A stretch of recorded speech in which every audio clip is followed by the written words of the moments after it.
మండలంలో ఒక church start చేశారు మొన్న. నేను ఆదివారం వచ్చేసరికి గోడల మీద వాల్ పోస్టర్స్ ఉన్నాయి. ఇది ఎవరిని చెప్పి పట్టించారా వీటిని అని అన్నా. ఎవరికి చెప్పలేదయ్యా అన్నారు. చర్చిలో ఇన్విటేషన్ ఇచ్చారా అన్న, ఇవ్వలేదన్నారు. ఈ మొత్తం చింపి బయటేసేయండి అన్న. తర్వాత అందులో ఫోన్ నెంబర్ లేదు. ఫోన్ నెంబర్ ఉంటే తిడతారని చెప్పి నెక్స్ట్ ఆదివారానికి ఇంకొంతమంది పిల్లలు వచ్చి అక్కడ కరపత్రికలు పంచుతున్నారు. ఒకని షర్టు పట్టుకుని మా చర్చ్ మెంబరు, ఎవడరా నేను పంపించింది అన్నాడు. నన్ను పాస్టర్ గారు పంపించాడు అన్నాడు. మీ పాస్టర్ గారు పంపిస్తే నువ్వు రావాల్సింది ఎక్కడికి? మా పాస్టర్ గారి దగ్గరికి రావాలి. మా పాస్టర్ గారి దగ్గరికి వచ్చి, పాస్టర్ గారు చర్చ్ ఓపెన్ చేస్తున్నాం, దయచేసి మీరు కూడా మా చర్చికి దయచేసి రండి, మా సంతోషంలో కూడా మీరు పాల్గొండి, మనందరం కలిసి సేవ చేద్దాం అని చెప్పి రావాలి.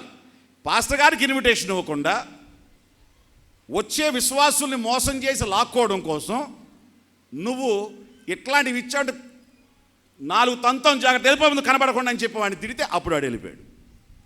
ఏంటి వీళ్ళ ఉద్దేశం ఏంటి? చర్చి ఓపెన్ చేయడం సంతోషం, ఆత్మను రక్షించడం మంచిది. ఆత్మను రక్షించడం కోసం ఖచ్చితంగా నువ్వు పని చేయాలి. కానీ దొంగ పని ఎందుకు? నువ్వు చేసేది గౌరవార్థమైన పని చేసేటప్పుడు, మంచి పని చేసేటప్పుడు గౌరవంగా చేయి. దొడ్డిదారులో ఎందుకు చేయటం? దొంగగా ఎందుకు చేయటం? ఎవడో గొర్రెల్ని నువ్వు లాక్కోవడం కోసం ఎందుకు ప్రయత్నం చేయటం?